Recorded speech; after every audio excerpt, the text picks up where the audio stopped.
Assalamualaikum warahmatullahi wabarakatuh. Halo dan sanak, perkenalkan nama saya Tania Putri Gunita dari SMA Negeri 1 Tenggarang Seberang. Di sini saya akan menceritakan sebuah cerita rakyat yang berjudul Nyapu dan Moret.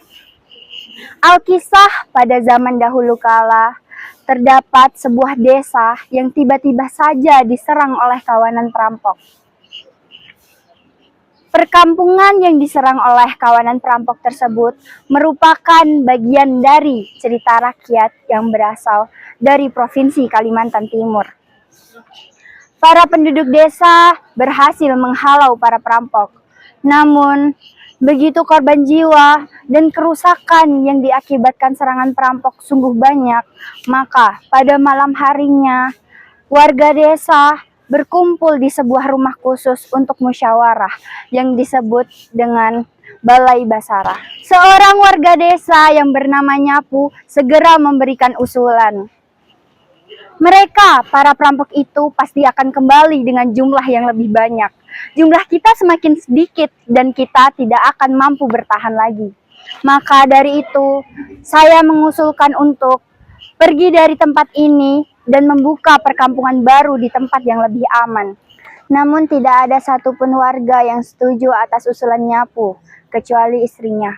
Keesokan harinya, Nyapu dan istrinya berjalan menembus hutan, meninggalkan perkampungan mereka dan mencari tempat yang lebih aman.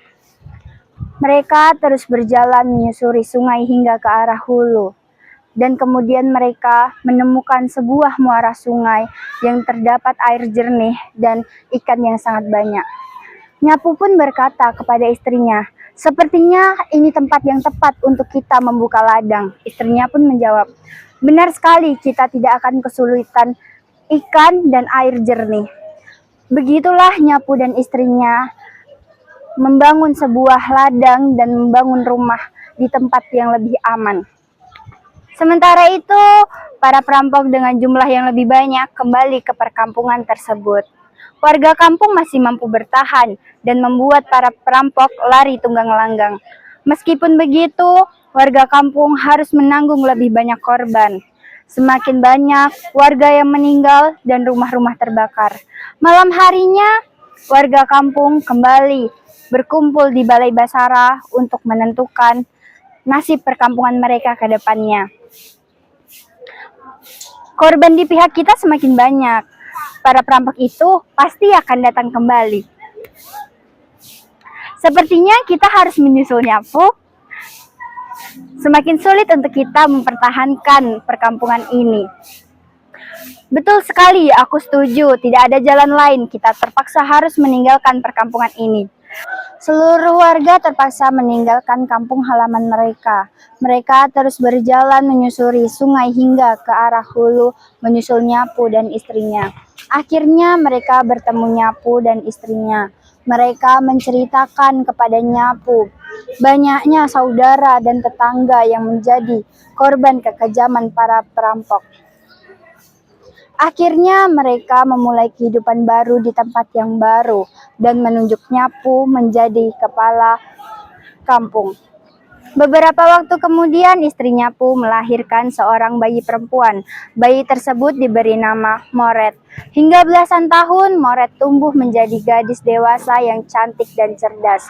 Sudah terdapat beberapa pemuda yang ingin melamar Moret, namun semuanya mundur.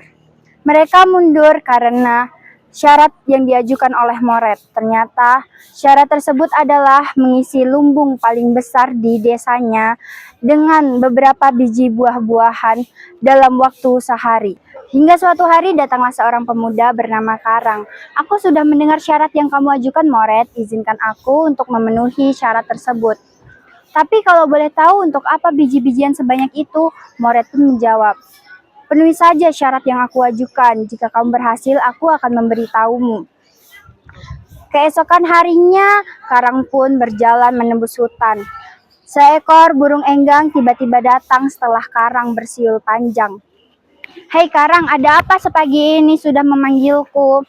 "Begini, jadi aku ingin meminta tolong kepadamu. Bisakah mulai sekarang hingga sore nanti kamu mengumpulkan biji-bijian hingga memenuhi lumbung paling besar yang ada di desaku?" Permintaan yang aneh. Sebenarnya untuk apa, Karang?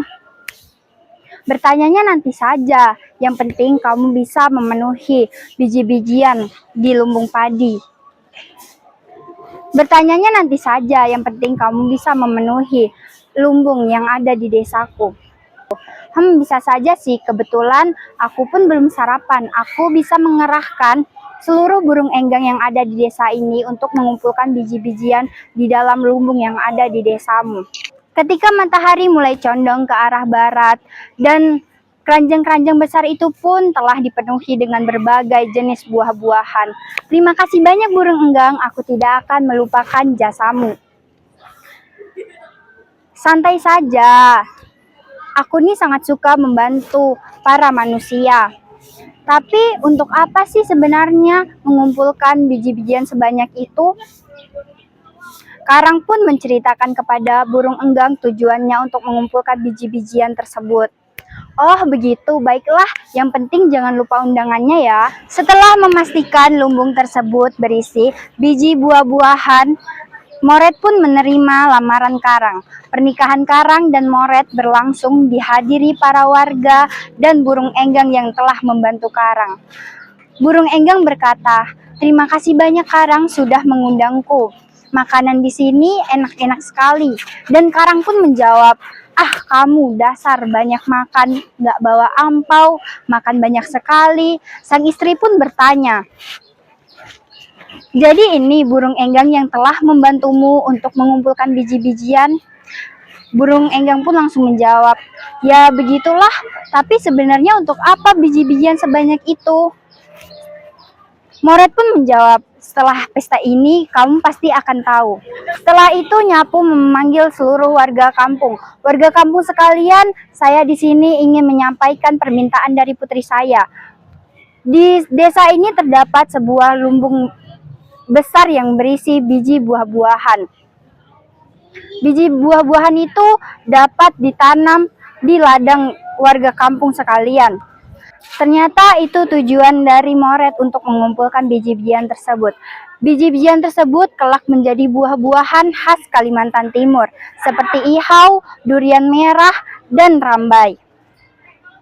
Sekian cerita dari saya, Tania Putri Gunita. Wassalamualaikum warahmatullahi wabarakatuh.